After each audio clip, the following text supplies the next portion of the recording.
Bonjour à tous et bienvenue sur boursicoté.com pour cette nouvelle analyse technique du CAC 40 en clôture avec donc un signal auquel on s'attendait un petit peu. Hier, j'évoquais avec vous le fait que le rebond technique qui s'était en train de se développer ne parvenait pas à combler ne serait-ce que partiellement le gap qui avait été ouvert vendredi dernier et ici un contact avec la moyenne mobile 20 exponentielle. On a ouvert sur des niveaux similaires à ceux à la clôture de la séance précédente et donc on est venu ici sur cette séance casser cette zone des 4910 points et donc le CAC 40 après s'être enfoncé ici sur des niveaux avec un point bas proche des 4800 points, clôture à 4852,94 et perd 2,13% par rapport à la clôture de la séance précédente. Donc il s'agit d'un mouvement de cassure assez puissant. Je vous avais indiqué que sous 4910 points, on pouvait retrouver une phase de volatilité importante. On en a la parfaite illustration sur ce graphe, puisque nous pouvons constater ici que la volatilité a été beaucoup plus forte aujourd'hui. Du point de vue des indicateurs techniques, on avait un retournement des histogrammes du MACD qui était en train d'apparaître hier. Ce retournement, il est invalidé puisque nous repartons sur une dynamique baissière sur ces fameux histogrammes. Le RSI, quant à lui, reste neutre sur cette configuration. Les volumes sont nettement au-dessus de la moyenne sur cette séance, ce qui confère ici à ce signal de cassure une dynamique plus importante, puisque en fait la cassure de ce support est assortie d'un fort niveau de volume.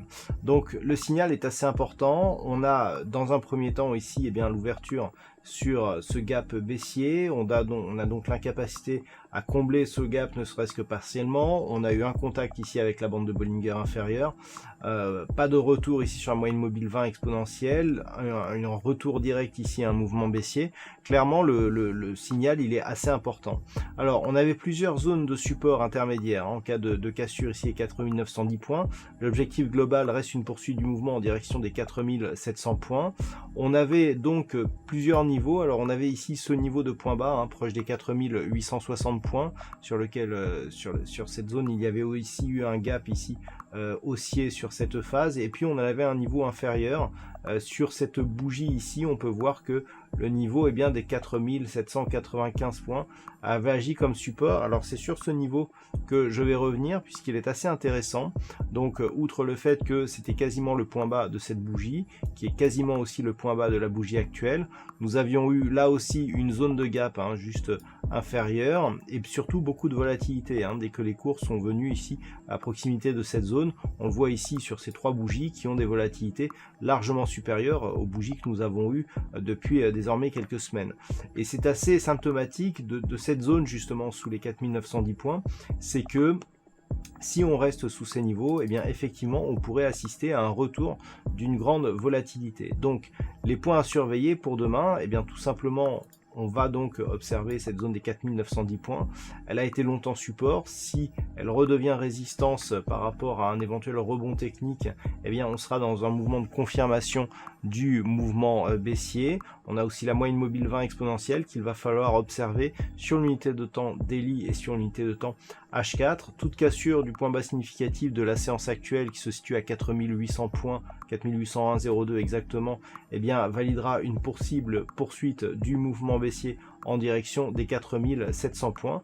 Et si ces 4700 points sont atteints, et même cassé, on aura la confirmation de la fin de la dynamique haussière, puisque si on regarde sur les points hauts et points bas récents, ici on avait un point haut significatif qui n'a jamais été cassé, ce point haut est inférieur, et par rapport au point bas qui existe entre ces deux points hauts, on est bien ici sur cette bougie qui a un point bas juste en dessous ici des 4700 points. Si on casse ces 4700 points, on aura point haut, succession de points hauts baissier, succession de points bas baissier. Même si la dynamique est faible, on aura apparition d'une dynamique baissière d'un point de vue court terme. Donc c'est vraiment le niveau qu'il va falloir surveiller si les cours continuent à baisser dans les prochaines heures, voire les prochains jours. Voilà donc ce que l'on peut dire sur cette configuration technique pour ce soir. D'un point de vue statistique, alors nous avons des probabilités qui sont exploitables pour ce soir. Donc pour la séance de demain, on est sur une probabilité plutôt haussière, hein, puisque par rapport à la configuration du jour, on a 60% de probabilité haussière à partir du niveau d'ouverture. Donc on price un rebond technique, et même par rapport à cette configuration, eh bien pour les jours suivants, donc pour le début de la semaine prochaine, on est sur des probabilités haussières relativement marquées, ce qui laisse à penser que par rapport à cette impulsion ici, même avec les volumes supérieurs à la moyenne, eh bien on peut avoir un rebond technique dans les prochains jours et donc repasser au-delà de ces 4910 points. Voilà donc ce que l'on peut dire sur cette analyse technique du CAC 40 en clôture. Je vous rappelle que l'intégralité des statistiques concernant les jours prochains seront dévoilées sur l'analyse écrite du CAC 40 qui paraîtra donc sur le site durant la nuit. En attendant, je vous souhaite donc une bonne soirée. On se retrouve dès demain pour d'autres analyses techniques, toujours sur le site boursicoté.com.